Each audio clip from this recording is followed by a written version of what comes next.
Ini dalilnya semua kita sudah tahu tentunya, surah Al-Asr. Ya. Ini semua insya Allah umat Islam hafal karena pendeknya surah ini ya. 3 ayat, surah nomor 103. A'udzu billahi minasyaitonir rajim wal asr, demi masa waktu yang kalian lalui di dunia. Innal insana lafi khusr, semua manusia pasti melalui kerugian.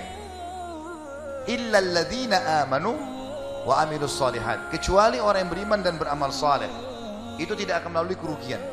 Allah akan berikan dia jalan keluar dari masalahnya. Dan kalaupun sampai ada sesuatu masalah atau program atau proyek dia tidak dapat, berarti baik buat dia. Pasti itu, tidak mungkin tidak. Allah selamatkan dia. Wa tawasaw bil haqqi wa tawasaw bis sabr, maka saling mewasiatkanlah kebaikan ini dan kebenaran ini, dan saling mewasiatkanlah agar sabar selama hidup di dunia, karena kalian akan menuju ke akhirat. Saya kasih contoh teman-teman, ada satu doktor ngajar di Ummul Qura, Dr. Muhammad, semoga Allah jaga beliau. Saya pernah mendengarkan salah satu kaset ceramahnya luar biasa gitu. Dia kasih contoh, dia bilang ada seseorang di Saudi, teman dia, salehnya luar biasa ibadahnya. Dia bilang sholat malamnya gak kehilangan, sholat 5 waktu selalu on time, selalu menjaga istiqomah di jalan Allah, halal, haram. Satu waktu dia lamar seorang wanita dan diterima lamarannya. Pada saat sudah mau menikah, gitu kan, kurang lebih ditentukan jadwal, kalau saya tidak salah itu 3 bulan dari waktu itu akan menikah. 2 bulan atau 1 bulan sebelum pernikahan, tiba-tiba perempuan ini batalin pernikahan. Batal pernikahan, nggak jadi nikah.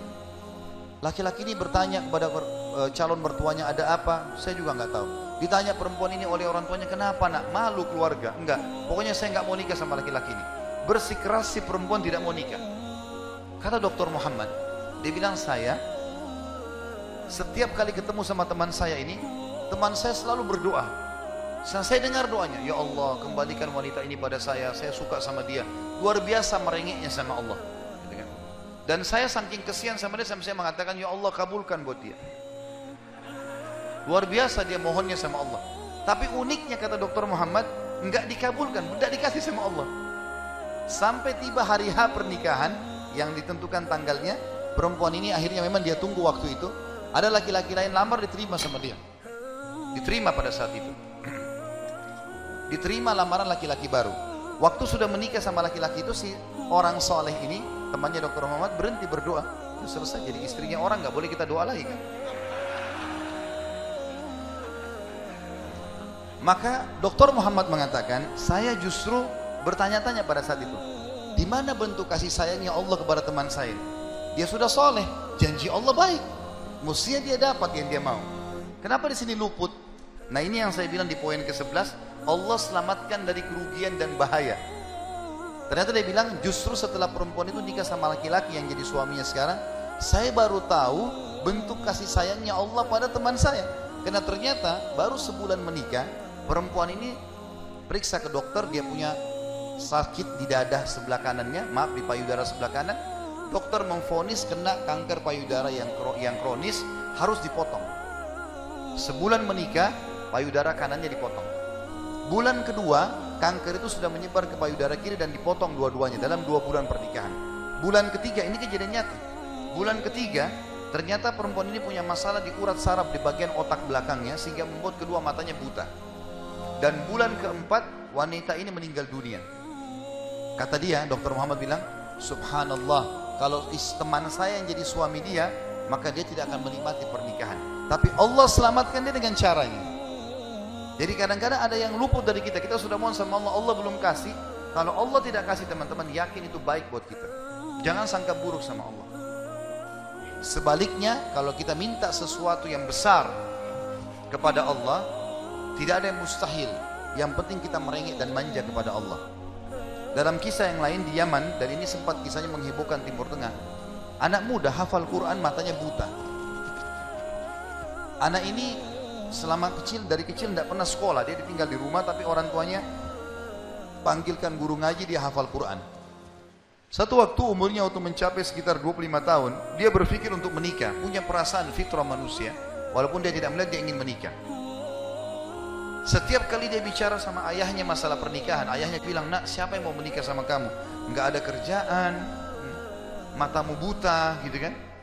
Kalau misalnya ada orang yang simpatik baru kita bukain pintu itu. Anaknya selalu merasa terpukul. Apa yang terjadi? Dia berdoa sama Allah. Dalam kisah ini dikatakan, dia cerita tentang dirinya, dia bilang saya berdoa selama sebulan. Sebulan penuh berdoa. Mohon sama Allah. Kasih ya Allah, nikahkan saya. Dan doanya begini, ya Allah, karuniakan saya wanita yang paling cantik di Yaman, yang paling pintar, yang paling kaya. Begitu doanya. Saya sengaja datangkan contoh pernikahan supaya tidak ngantuk ini. Langsung melotot matanya laki-laki di sini. Tapi memang kisah nyata terjadi seperti itu. Maka teman-teman sekalian, di hari ke-30 dari doanya, sebulan dia berdoa, dia mimpi, ada orang datang dalam mimpinya mengatakan begini, hai anak muda, jodohmu namanya Fulana binti Fulana. Disebut nama perempuan itu. Ayahnya bernama Fulan bin Fulan. Itu tokoh masyarakat di kampung sebelah, di kota sebelah. Besok datanglah lamar. Begitu mimpinya dia. Dia bangun, kaget, dia sholat tahajud, kemudian dia sholat subuh. Habis sholat subuh dia ikut ke masjid. Buta matanya pergi sama ayahnya ke masjid. Pulang dari sholat subuh dia bilang sama ayahnya, ayah, ada enggak kota di sebelah kita ini namanya kota ini? Kata ayahnya, ada. Ada enggak orang namanya Fulan bin Fulan, toko di situ? Kata ayahnya, ada. Ini dalam mimpi disebutin. Dia enggak tahu kota itu, dia enggak tahu orang itu. Kata ayahnya, ada. Itu toko masyarakat terkenal di sana, orang kaya raya. Ada enggak anaknya namanya Fulana binti Fulana? Kata ayahnya, ada. Kata dia, lamarin buat saya ya. Kata ayahnya, apa kau sadar yang kau ucapin? Perempuan ini terkenal karena cantiknya, kayahnya, pintarnya. Laki-laki kalau datang ditolak-tolakin sama dia. Kamu gak ada sekolah, buta mata, kita juga orang pas-pasan. Dia bilang, ayah, saya mimpi begini. Dari mana saya tahu nama kota itu? Saya gak pernah tahu. Dari mana saya tahu namanya, nama anaknya? Ini mimpi, suruh saya lamar hari ini. Ayah bilang, baiklah kalau gitu, kita coba. Tapi pertaruhkan nama keluarga ini. Bisa diterima, bisa ditolak. Dia bilang, pergilah ke sana. Disambut, diterima oleh orang itu. Subhanallah, ini kisah nyata ya, menghebohkan Timur Tengah kisah ini. Luar biasa. Maka pada saat itu masuk dalam rumah, disambut dan segala macam. Tuan rumahnya tanya, iya ada keperluan apa? Dia bilang, ini anak saya buta matanya tapi hafal Quran, disebutkanlah kebaikan-kebaikannya. Entah kenapa dia minta melamar anak anda karena dia mimpi semalam. Anehnya si calon ayahnya si perempuan ini langsung bilang, saya terima lamarannya. Tiba-tiba kisah nyata begitu. Yang ayahnya si laki-laki bilang, kenapa anda spontan terima? Dia bilang, karena saya juga mimpi tadi malam. Loh, kisah nyata.